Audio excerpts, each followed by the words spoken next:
Tuwing ganitong mga pagkakataon ay lagi tayong bumabati sa isa't isa. Happy New Year, maligayang bagong taon, masaganang bagong taon, kasi yun talaga ang gusto natin. Pero pag tinitingnan natin yung nakaraang taon, sumaya nga ba? Naging kasing saya ba ng gusto natin? O mas pwede pa sanang sumaya? Ang kasiyahan ay maaring isang destination, isang ending ng biyahe, o kaya yung kasiyahan ay yung biyahe mismo. Happiness could be a destination, but it could also be the journey itself. So pwedeng sumaya ang tao sa pagdating niya sa kanyang gustong puntahan, at pwedeng masaya rin siya kahit di pa siya nakakarating dahil yung dinadaanan niya na daan ay nakakapagpasaya. Proverbs 14:12, there is a way that appears to be right, but in the end it leads to death.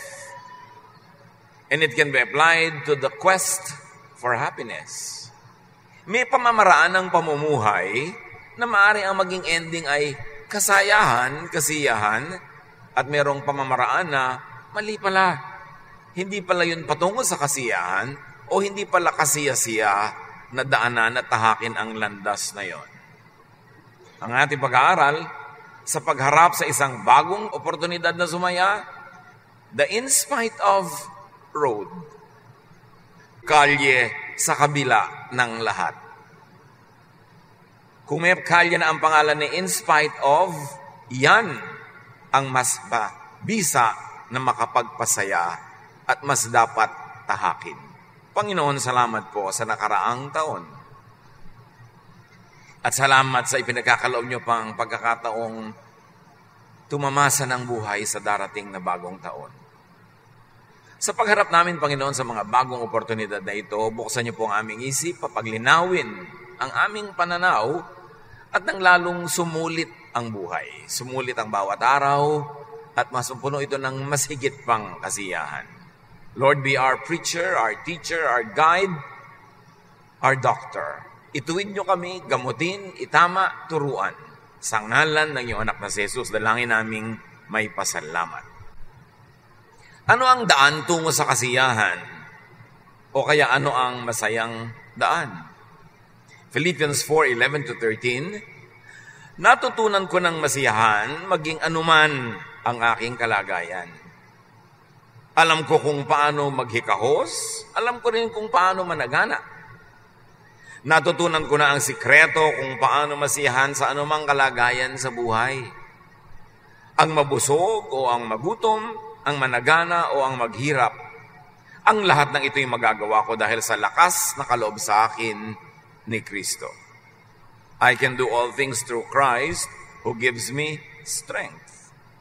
So dito, ang reseta ng sumulat, contentment. Pagiging panatag, payapa at masaya, anuman ang mangyari. Sa kabila ng lahat. Sa kabila ng hindi natupad ang gusto, sa kabila ng hindi nakamit ang minimithi, sa kabila ng mga problema at paghihirap, ay pwedeng sumaya ang tao kung tuturuan niya ang kanyang sarili. At ito yung tinatawag nating in spite of road to happiness. There are usually two distinct choices lagi sa Bible. And the ending would be two very distinct destinations. Maraming example sa Bible niyan, dalawa ng dalawa. Two hearers, two builders, two paths, two gates, two brothers, two sisters, na magkaiba ang kanilang estilo, magkaiba ang paraan, at ibang-iba ang hinahantungan. So how to have a happy new year? How to have happiness? Think of the two roads to happiness. Or the two roads that people think lead to happiness. One of that is what we will call the because road. Yung masaya ako kasi nabili ko gusto kong bilhin. Kasi dumating yung gusto kong dumating. Kasi natupad yung gusto kong matupad. Kasi ang aking ibig ang siyang nangyayari. The because road makes happiness very elusive. Mailap ang kaligayahan sa kalsadang ito, sa landas na ito. Bakit? Kasi maraming requirement yung because. Because sets conditions. I love you because you are beautiful. I love you because you are kind. Blah, blah, blah. Ito yung in spite of. Yung I love you in spite of the fact that you are not beautiful, that you are not kind. Hindi wala makakapigil sa'yo na sumaya sa ganung pag-ibig. Because limits possibilities. Sasaya ako kung may kondisyon. At yung mga kondisyon na yon, mahirap yon na masatisfy. Mahirap yan na laging makamit. Happiness because causes much unhappiness. Kasi, kailan ba naman pwedeng matupad ang lahat ng gusto natin? Nangyayari nga ba sa totoong buhay yung forever, happily ever after, yung mga ganung bagay?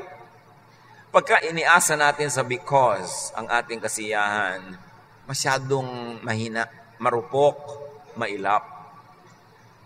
Kaya yung mga maraming kondisyon para sumaya, halos hindi sumasaya yan. Yung daming hinahanap, yung ang taas-taas ng mga gustong mangyari, na bihira namang maabot, yung kailangan walang nararamdaman para sumaya, kailangan hindi masakit ang paa, hindi masakit ang tiyan, hindi masakit ang ulo para sumaya, lagi namang merong masakit. Yung kailangan laging kasya ang pera, bihira naman yan. Sabi nga ni Solomon, as wealth increases, so do those who spend money. Mas lumalaki pera, lumalaki rin yung gastos. 0 at 0 o kulang at kulang pa rin. Pag lagi kang may hinahanap para sumaya, kailangan sumaya ako kung meron akong papa o meron akong mama, kung meron akong ganito o ganon. Sasaya tayo sa Noche Buena kung meron ng tinapay at keso. Paano kung wala? Kung marami kang requirement, mahirap sumaya. So, hindi magandang tahakin yung because road. Kaya ang natirang isa ay yung the in spite of road. Yung sa kabila ng lahat. Yung kahit na. Masaya ako sa kabila ng lahat na ganito ang mga anak ko, na gano'n ang kapitbahay ko. Yung kahit na ganito ang kalagayan ko, sasaya ako. Yun ang mas potential, mas may posibilidad na sumaya. It means to be happy or happier in spite of not having what you want. Or not having what you want exactly the way you want it. Merong iba, magkaroon ako ng asawa, sasaya na ako. Pero nung nagkaroon, hindi pa rin masaya. Kasi kailangan ng asawa ko ganito, kailangan ganon. Life can never be exactly what we want it to be. Sabi nga ng isang 1960s song. At pag ginawa nating requirement na kailangang matupad ang lahat ng gusto ko bago ako sumaya, hindi ka sasaya. So magsaya sa kabila ng lahat. Magsakaya kahit na. Kahit na namatayan ng mahal sa buhay, kahit na may sakit, kahit na kulang ang pera, humanap ka pa rin ng kasiyahan. And how do you find and take the in spite of road? Nasaan ba yung kalsada na yon? Paano yun hahanapin? At paano tatahakin? Do not complain. Do not be a complainer. So yung do not complain, ano lang yon? Activity. Huwag kang magreklamo. But do not be a complainer. Ano na yon? Character. Yung meron talagang nagre-reklamo at meron naman talagang mareklamo. Pag ibahin natin yung activity, nagreklamo ka dahil karekla-reklamo naman, at meron naman talagang reklamador lang. Kahit anong sitwasyon, nagre-reklamo. Hindi yun sasaya at hindi yun masayang kasama. May kasama ba kayo na lagi mareklamo? Umulan, mareklamo, maaraw, mareklamo, mainit, mareklamo, maginaw, mareklamo. Bakit di ka na lang magpalibing ng buhay para tumigil ka ng kare-reklamo? Puro ka kasi reklamo. Complaining is a reaction. May action ng universe, may action ng kapwa-tao, may action ng kalikasan. How do you react? And complaining is a reaction. Reactions can be chosen. Pwede mo nang piliin ng reaction. Handang-handa kayo, magpipiknik kayo, ang dami yung baon, biglang bumagyo, hindi kayo matutuloy. Anong pwede mo reaction? O sige, dito na lang tayo sa bahay, kumain ng baon natin, at dito tayo mag-enjoy, umimbento tayo na ibang gagawin, o magdabog ka, mainis ka, magalit ka sa bagyo, mananalo ka ba sa bagyo? Complaining is a reaction. And complaining is a trigger for additional negative thoughts and feelings. Pag nagreklamo ka, hindi ka naman titigil dun eh. Kasi kung reklamador ka, hahanap ka pa uli ng ibang ipagrereklamo. In other words, may isang hindi ka nagagandahan na nangyari, pero sa karereklamo mo, makakahanap ka pa ng ibang hindi na naman maganda na pwede mong ipagreklamo uli at lulubog at lulubog at lulubog ka sa habit of complaint. It will become your character.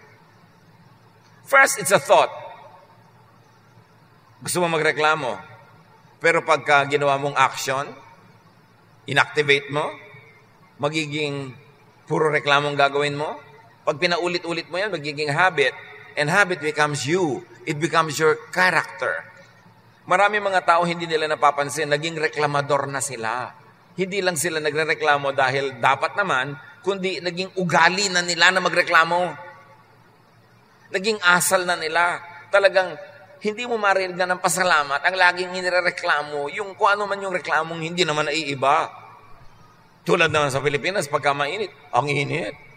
Bakit? Lumaki ka ba sa Alaska, sa North Pole? Di ba dito, alam mo ng mainit, nakakabor ng madinig sa'yo yung mainit. Pumasok ka sa freezer, nang matahimik ka. Pero paano magreklamo ka? Malamok. Malamok talaga sa Pilipinas. Mag-screen ka, magkulambo ka kung ayaw mo na lamukin ka, pero tigil na yung karereklamo na yan.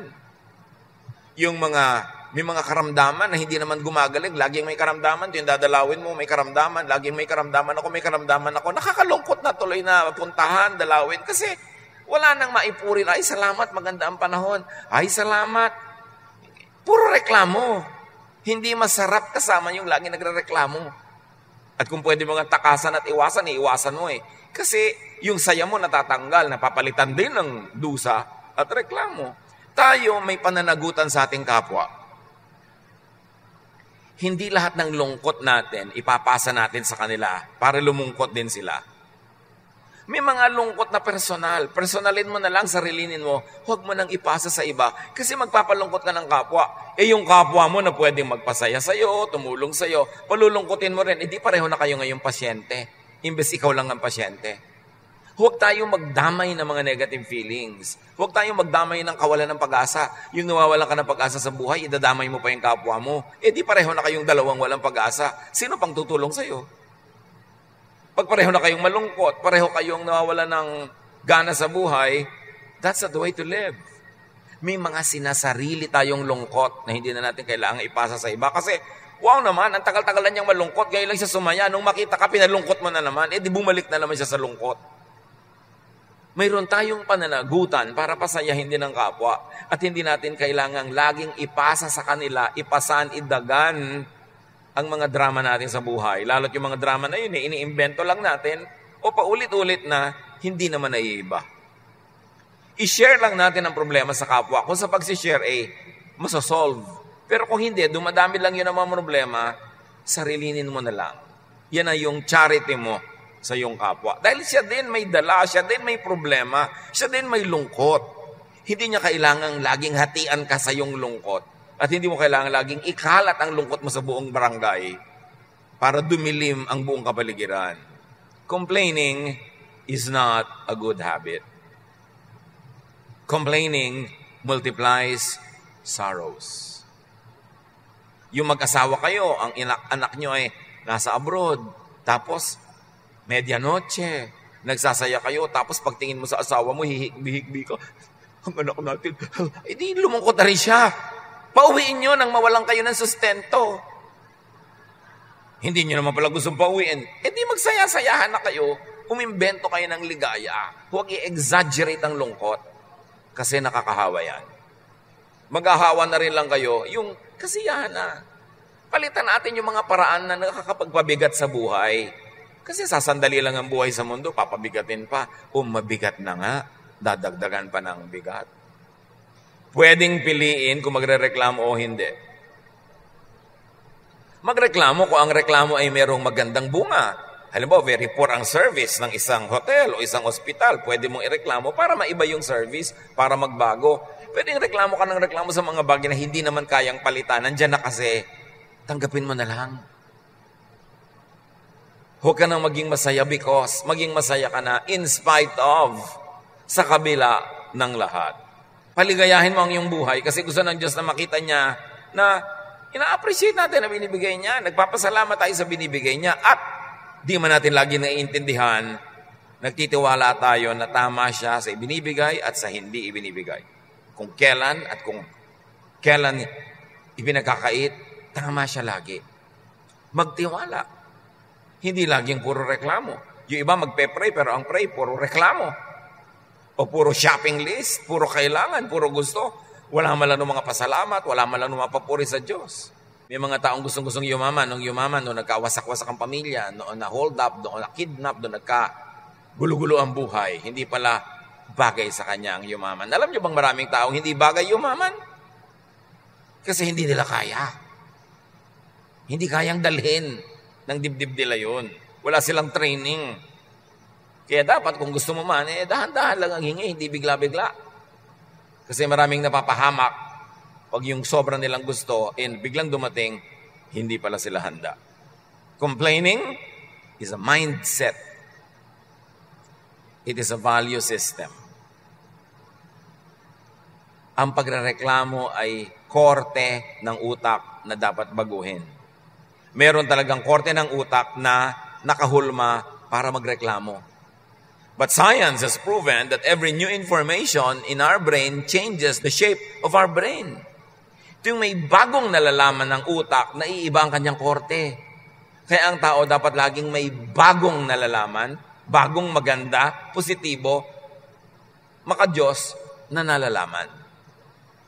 Sa hinabahaba ng buhay, naobserbahan na po na inyong lingkod, isa sa tunay na kailangan ng tao ay ito. Yung may nakakausap siyang matino, matalino, malawak ang isip, higit sa kanya. Yun man ay personal na usap, o librong nababasa, o video na napapanood, ano man yun, kailangan ang tao mayroong nakakapanayam, naririnig, nakakausap, natatanong, na marunong, matalino, malawak ang pangunawa, malalim ang pinaguhugutan ng kaalaman. Kasi sa pakikipag-usap sa marunong, sa pakikinig sa marunong, doon lang tayo lalong dumudunong. Kaya huwag mo laging piliin na ang kausap mo ay yung ikaw ang bida, ikaw ang pinakamagaling, ikaw ang laging malakas ang boses. Kung ikaw ang laging pinakamagaling, wala ka mapapala sa mga kausap mo. Wala ka matututunan, wala ka mapipick up, and the shape of your brain will not change. It will not improve for the better. So kailangan marunong tayong mamili ng kausap.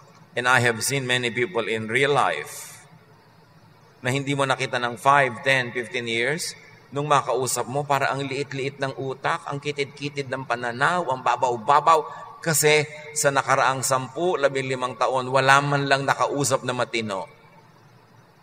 Walang ginawa kundi manood ng TV at na brain damage tuloy. Walang ginawa kundi magharap ng katatawanan.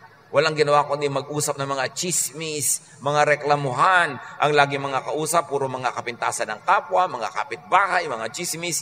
Papaliit ang utak nun. And usually, these are the people who are complainers. Sila ang mga taong hindi sasaya. Complaining could be character. And complaining could be lifestyle. Mag-isip-isip, mga kapatid.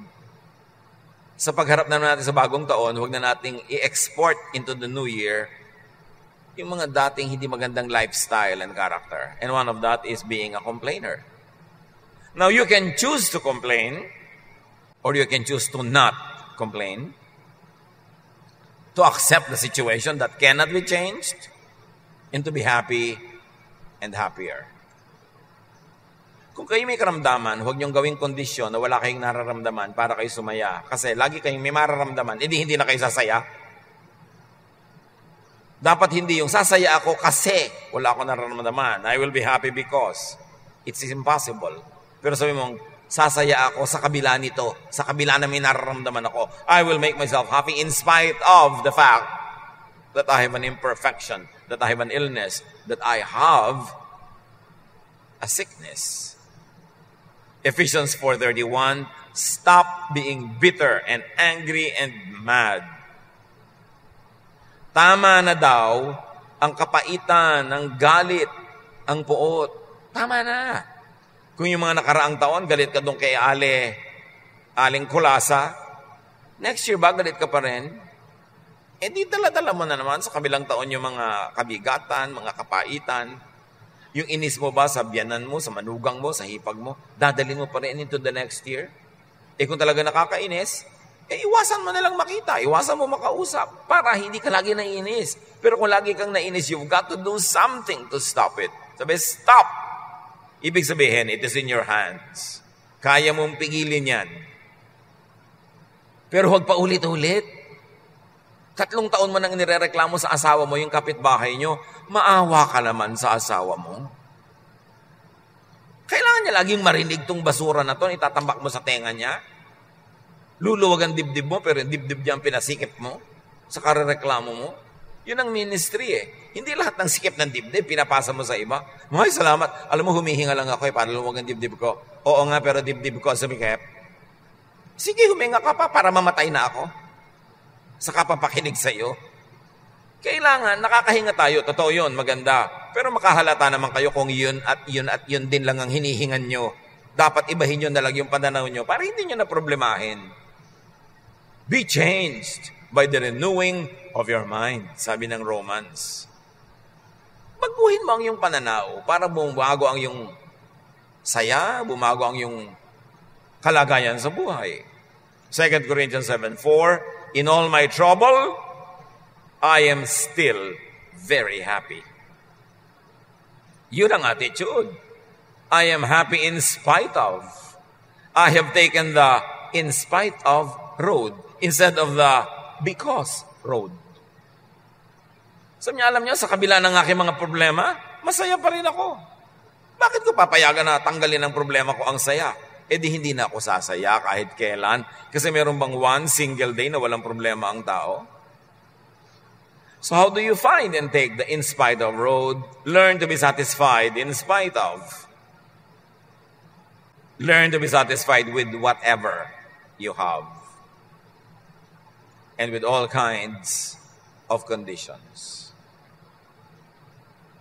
Pagka konting ginaw, ng mga problema na tayo. Nakita niyo yung mga bansang sobrang ginaw, sila ngayong mauunlad. Dahil hindi ka pwedeng tatamad-tamad sa mga magiginaw na bansa, mamamatay ka sa gutom, yata mo sila, mas mauunlad. Yung mga bansa na napakaganda ng klima, yung hindi nakakamatay ang ginaw o init, nandun ang mga tamad. Sa katerbang tamad. Kasi walang challenge. Kaya kahit maginaw, mainit, makakagawa ka ng paraan. Kung gagawa ka ng paraan. Pero kahit ilagay ka sa isang air-controlled, air-conditioned room, kung dala-dala mo sa loob ng utak mo yung reklamo, problema pa rin ang iyong makikita. Proverbs 14:30, it's healthy to be content. Tama, mabuti na maging kontento. Ngayon, paano tayo magiging kontento? Dalawa lang naman yan, mga kapatid Find what you like. Kung anong gusto mo, hanapin mo. Hukayin mo, sungkitin mo, akyatin mo, tawirin mo ang dagat para makuha mo. Find what you like. Pero hindi mo naman laging nakikita yung gusto mo. Therefore, like what you find. Matapos mong ginawa ang lahat para makamit ang iyong minimithi at hindi mo pa rin nakuha yung gusto mo, gustuhin mo na yung nakuha mo, lalo ang iyong asawa. Yan na yung nakuha mo, di ba? Hahanap ka pa ng iba. Kaya iba, palipat-lipat, papalit-palit. Ang gulo-gulo ng buhay, hindi rin naman sumasaya. Like the woman at the well. Sabi ni Jesus, call your husband. Sabi niya, miss pa po ako. Wala po akong husband. Sabi ni Jesus, oo nga. Dahil yung lalaki sa bahay mo ngayon, hindi mo naman talaga asawa. At yung mga naunang anim, hindi mo rin asawa. Hindi siya nilait ni Jesus. Ang pinapakita ni Jesus, hindi naman sa paghahanap ng mapapangasawa ka sasaya. Ang dami-dami mo nang naging partner, malungkot ka pa rin So, if you don't find what you want, then you better want what you find. And if that is being single, if that is having a partner, whatever it is na ibinigay sa iyo ng buhay, edi yun ang pakasinupin mo and make the most out of it.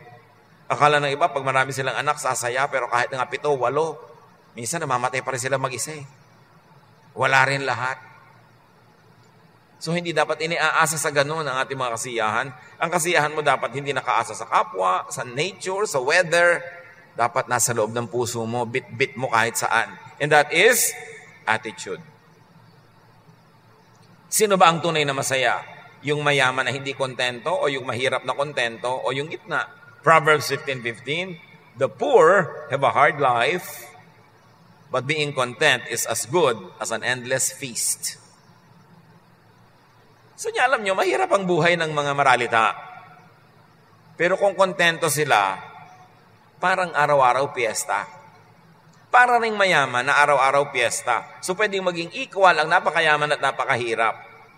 Si mayaman, masaya dahil mayaman. Si mahirap, masaya dahil kontento yung utak niya. Pareho lang masaya ang ending. Hindi masamang yumaman, ha? Maganda, mayaman ka na, kontento ka pa, pero may ganun ba? Pero kung mahirap ka, hindi ka naman talaga yumayaman, ano magagawa mo? Di turuan mo ang sarili mong makontento. Kasi magrereklamo ka, magmumukmo ka araw-araw. Hanggang di ka yumayaman. Change your life or accept what cannot be changed at the moment. Sabi ni Socrates, he is richest who is content with the least. Ang tunay na mayaman ay yung kontento sa konti. Yun ang mayaman. Hindi nadadaan yung yaman sa dami ng pera, laki ng bahay, sa ganda ng mga suot. Nadadaan yan sa kalooban. Kung masaya ka sa kalooban mo, kontento ka sa puso mo, daig mo ang mayaman. Ngayon, mayaman ka na, kontento ka pa, di double blessing yun. Maganda.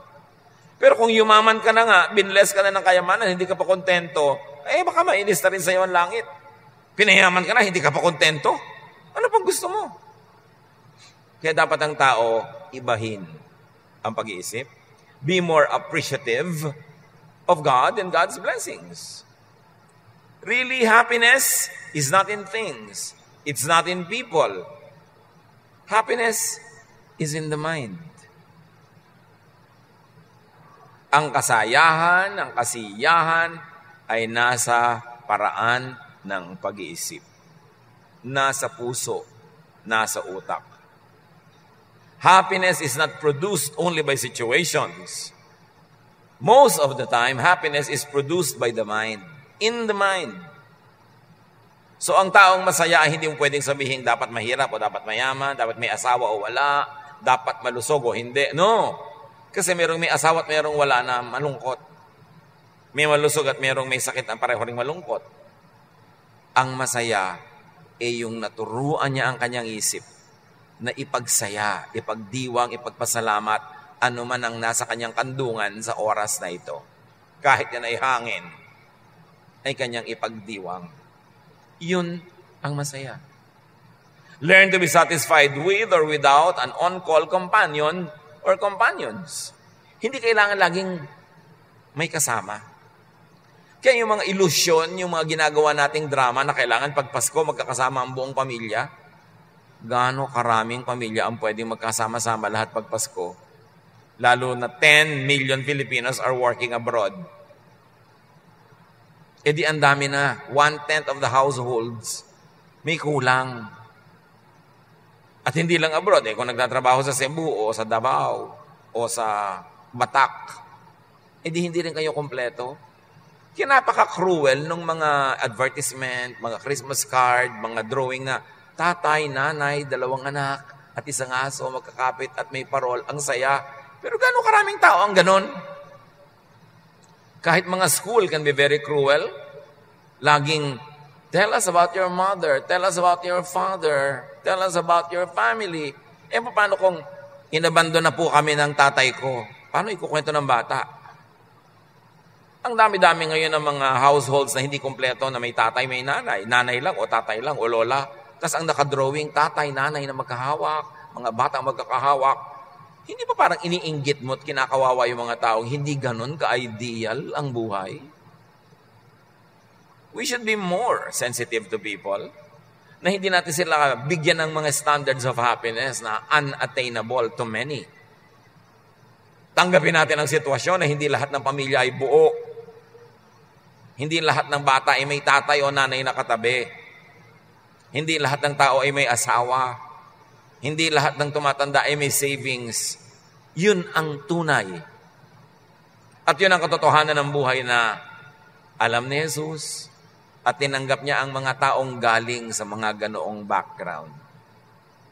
Kahit pa nga yung babaeng nahuling nakikipagtalik sa lalaking hindi niya asawa, she was probably a prostitute, but the poor woman had nothing else to sell but her natural resources. Hindi kinondena, hindi naman kinonsinte, pero naintindihan ni Jesus. Kaya hindi niya ipinabato. Bihira kung meron man na buhay na perpekto. Kaya tanggapin natin na ganun ang buhay. At huwag nating i-impose sa iba na maging perfect din sila. Sa mga schools, maging sensitive kayo sa mga bata, teachers, maging sensitive. That not everybody comes from a complete family. Be sensitive to that area of people's lives. Hindi lahat ay may pamilya, may romantic relationship, o may kaibigan. So, paano ka sasaya? Do not need too many people too often. Learn to enjoy in spite of being alone. Isa ng reality yan. Marami nagsasabi, bakit po kaya ang lungkot-lungkot ko yung Pasko? Paano? Nakikita mo lahat yung advertisement na ang saya-saya ng buong pamilya, hindi nag-aaway yung mag-asawa, dala-dala nila yung mga anak nila, kakain sila sa Jollibee. May mga mag-asawa nagsasampalan habang kumakain ng chicken joy. Diba? Paano yun? Paano kung wala yung member ng family o wala kayong panggastos? So huwag tayong masyadong magpadala sa ganyang mga media, sa mga ilusyon na may itinitinda actually. Hindi mo kailangan laging may kasama. Learn to enjoy even yourself at walang tao. Kung talagang wala, yan ang magagawa mo. Consider it as me time. Gawin mo yung mga gusto mong gawin na hindi mo magawa pag may tao. Catch up on rest or sleep. Mag-ayos-ayos ka ng cabinet. Basahin yung mga dating hindi mabasa-basa. Panoorin mo yung mga hindi mo mapanood. Correspond with people that you have not been corresponding with. You can learn to enjoy being alone. You don't always need someone para ka masaya. Isa yung ilusyon. Kaya nakita nyo yung unang Pasko, diba, sa samsaba naman ginawa, hindi naman talaga sa isang pagka-grande-grandeng Noche Buena. So kung ang bahay may mukhang sabsaban, alahan mong si Jesus, yun ang unang Pasko, nasa sabsaban. Huwag kang magpadala na kailangan may queso de bola, may hamon, may mga ilaw-ilaw dyan para ka sumaya. Lahat yan, marketing lang. Mabuti kung meron. Pero kung wala, yun ang sinasabi natin, learn to take the in spite of road. Kahit na nga, wala. Sa kabila ng katotohanan wala, find your happiness. Huwag maging clinging vine sa mga tao na kailangan laging nandun sila para ka sumaya. Baka mamaya nakakasakal ka na. Para ka sumaya in spite of. Kung konti ang kung ano man, edi konti. Konti ang handa, konti ang pera, konti ang tao, edi konti. Kung kulang, edi kulang. Kung walang, kung ano man, edi wala. Kung malungkot, edi malungkot. Ang laki po ng problema ko, nalulungkot po ako, edi malungkot ka. Kahit naman ako kumain ng bubog dito, tumulay sa alambre, magbisikleta sa hangin, di ka rin sasaya, di. Malungkot ka? Di malungkot ka. Kailangan ka ba laging sumaya? Ganun talaga ang buhay, may lungkot. At yung lungkot na yan, haalis din yan, pagsasawaan ka rin yan. Hindi yan laging nandyan. So huwag mong problemahin. Hindi mo kailangan laging itaboy ang lungkot ng alak, ng entertainment. Ganun talaga ang buhay, may lungkot. Even Jesus was called a man of sorrows. May advantage din ng lungkot kung ang lungkot ay nagpapabait sa iyo. Nagiging sensitive ka sa mga tao, sa kanilang mga pangangailangan, sa kanilang mga kalungkutan, di may advantage din. Kung nalulungkot, malungkot, hindi nyo kailangan lagi ang itaboy. Kasi pag itinataboy nyo lagi, kuminsan, mas problema. Dinadaan sa drugs, dinadaan sa alak, dinadaan sa bisyo, dinadaan sa let the devil take tomorrow, but tonight I need a friend. So, the devil really takes tomorrow. Kung nalulungkot kayo, ano sasabihin nyo sa katabi nyo? Malungkot. Hindi problema yan. Aalis din yan. At kung di ka pansinin, di ka i-baby, di ka mahalin ng kung sino man, wag. Hindi mo naman kailangan i-baby-baby ka na iba para ka sumaya. Di babyhin mo sarili mo. Manalamin ka, mo baby, diba? Pasayahin ang sarili. Huwag iasa sa iba. Unless paid for or professional or transactional, do not expect attention. Unless hospital yan na nagbabayad ka, o hotel, o restaurant, dapat talaga may attention. But unless that is the case, don't expect it. Do not expect care and love. And do not expect gratitude. Sa siyam na pinagaling ni Jesus, isa lang nagpasalamat. So huwag mo nang hanapan yung iba. Napapansin nyo ba sa mga pamilya, kung sino yung laging nagbibigay ng pinakamaraming regalo, siya ang walang natatanggap. O kaya, isang kapraso ang natatanggap. Ang daming ibinigay, wala man lang natanggap. Palitan nyo naman yan sa pamilya nyo. Hindi naman yung laging tagabigay, taon-taon siya ang bigay ng bigay, tapos iniisip nyo, ay, may pera naman siya, kaya nga siya nagbibigay, so hindi ko na lang siya bibigyan. Nag-iintay-intay din yun, kahit saan pala bigay, kahit wala isang medyas, isang panyo, isang kalachuchi. Pa-appreciate din niya yun. Baguhin nyo ang tradition, mga kapatid, sa mga pamilya, na yung Santa Claus, siya na lang lagi, taon-taon. Tapos wala man lang nagbibigay sa kanya, ipinagdaramdam din niya yun, di lang kumikibo. So mahalaga, maging thoughtful tayo. Hindi yung, huy, meron naman siya, huwag din nating bigyan. Ganon tayo eh. Mayaman naman yan, huwag din nating bigyan. Pareho mo rin yun na tao, naghahanap din yun ng kahit konting pagtingin. So importante, iniiba natin, hindi tayo tanggap lang ng tanggap. We always get and forget. And other people always give and forgive. At his lowest, the Lord was deserted by the people. Kaya kung may relationship tayo, kahit contractual, meaning may unwritten contract, halimbawa, pamilya, magkakaibigan, may unwritten contract yan eh. Meron akong gagawin sa'yo, may gagawin ka rin sa akin. And even if contractual, minimize expectations. Para hindi ka masyadong mabigo. Babaan ang expectation and be surprised kung mas mataas ang tinanggap. Pero yung mataas ang expectation mo, tapos mababa yung tinanggap mo, edi malulungkot ka lang.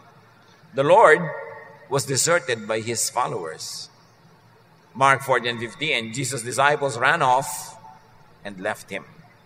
Sa oras ng kanyang kagipitan, pag-iisa, pangungulila, iniwan siya ng kanyang mga disciples. The Lord knows sadness. The Lord knows the meaning of sorrow. That's why He is able to help those who are sorrowful. Learn and receive the spirit of contentment from Christ. Dapat nga ang image mo ng Pasko, yung si Jesus na nasa krus, hindi yung si Santa Claus na maraming dalang regalo. Kasi yung pagkakasilang at kamatayan ni Jesus, yung kompletong cycle, yun ang tunay na Pasko. Ang ibinigay ni Jesus ang kanyang buhay para tayo maligtas, hindi lang sa impyerno, kundi sa mala-impyernong pamumuhay dito sa balat ng lupa. Philippians 4:13, Christ gives me the strength to face anything. So learn the Jesus contentment, which really means patience, endurance, and healthy detachment from people and things. Yung peace ni Jesus, dahil siya kontento, dahil siya ay mapagpasensya, mapagbigay, at dahil siya ay matiisin, kaya siya mayroong kapayapaan. At meron din siyang healthy detachment from people and things. Hindi siya clinging vine. Hindi siya kailangan laging may kasama. Hindi siya laging nakakawak. Hindi siya laging nakasandal. Mark 1:35, very early the next morning, Jesus got up and went to a place where He could be alone and pray. Si Jesus maraming alone time. Hindi niya laging kailangang merong karay-karay na tao at kasakasama. In fact, marami siyang nagagawa, palalimin ang kanyang espiritualidad, patibayin lalo ang kanyang sarili, lalo siyang lumapit sa Ama kapag walang ibang tao. Isang bagay na kailangang matutunan natin mga Pilipino, yung ma-appreciate natin yung nag-iisa, kumisan. Hindi samahan mo ko, wala nang magawa ng walang kasama. Kasi sa pag-iisa, nakakapagbulay-bulay, nakakapag-isip-isip. Meron tayong private time with God, pwedeng lumalim ang ating espiritualidad. 1 John 2:15, don't love the world or anything that belongs to the world. Siyempre, exaggerated language ito. Ang ibig sabihin lang, don't love too much. Don't get too attached. Pag sobra kang sobra ka nakadikit sa bagay, sa tao, sa anuman, madali kang lumungkot. nangongolekta ka ng mga estatwa ng elepante, attach ka, may isang nabasag, di ba, loksa ka? Meron kang pinapahalagahan, may kinokolekt. Sayang naman, nabasag. Pero nabasag na, ano pang gagawin ko? Di nabasag. At least na-enjoy ko ng ilang araw, ilang buwan, ilang taon. At ngayong nabasag na siya, di nabasag. Hindi yung magagalit ka pa, magreklamo ka pa, malulungkot ka pa. Basag na nga. Disadvantage na nga yun, dodoblehin mo pa dahil malulungkotin mo pa yung kalooban ng iyong puso. Dapat marunong tayong, di basag. Nawala. Meron kang magandang hikaw, mahal na mahal mo, biglang nawala. Hinanap mo, hindi mo makita, di nawala. Anong gagawin mo? Nawala nga Hindi ka na mag-move on? Meron kang hindi natuloy na romance? Lagi mong hinahanap the one that got away?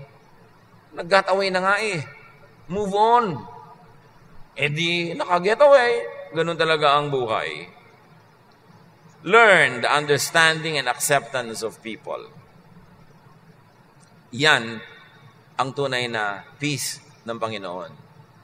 Nauunawa niya, inuunawa at tinatanggap ang tao.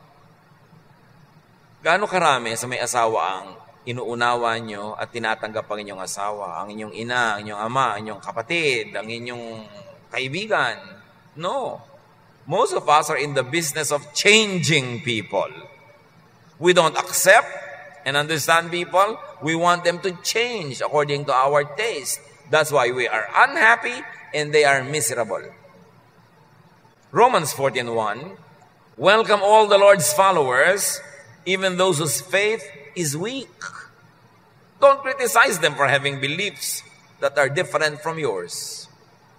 Ang linaw tanggapin nyo daw basta naniniwala kay Jesus, kahit na mahina ang pananampalataya. At huwag pintasan, huwag siraan, kung may iba silang paniniwala kesa sa paniniwala mo. Pero hindi ba baligtad ang ginagawa natin? Pinipitasan natin ang lahat ng kahit anak ni Lord, naniniwala kay Lord, may ibang paniniwala, may ibang practice, wala tayong ginawa kundi i-criticize, pintasan. What is the result? A lot of unhappiness, self-righteousness, division in the body of the Lord. So tanggapin mo. Ganyan siya, tinatanggap siya ng Diyos. Kung siya ay magbabago dahil sa kanyang pagbabagong loob at sa tulong ng Diyos, mangyayari yun sa tamang panahon. Pero habang hindi pa nangyayari, your business is not to reject, but to accept and understand people. Kung ito ang paiirali natin sa ating mga pamilya, sasaya tayo ng sobra-sobra. Yung imbes gusto mong baguhin ang bawat tao, unawain at tanggapin at mahalin. Yun ang tunay na daan sa kasayahan ng pamilya. The in spite of road. Yung I accept you, I love you, anak, in spite of. I accept you, tatay, accept you, nanay, in spite of. Hindi yung because of. Yung because kasi unattainable. Pampahirap ng buhay. Natutuwa ako sa iyo, anak, kung first honor ka. Matutuwa ako sa iyo, anak, kung matapos mo ang college in 2 semesters. Matutuwa ako sa iyo, nanay, kung lagi mo ko ibibili ng gadget. Puro because. If. I love you if.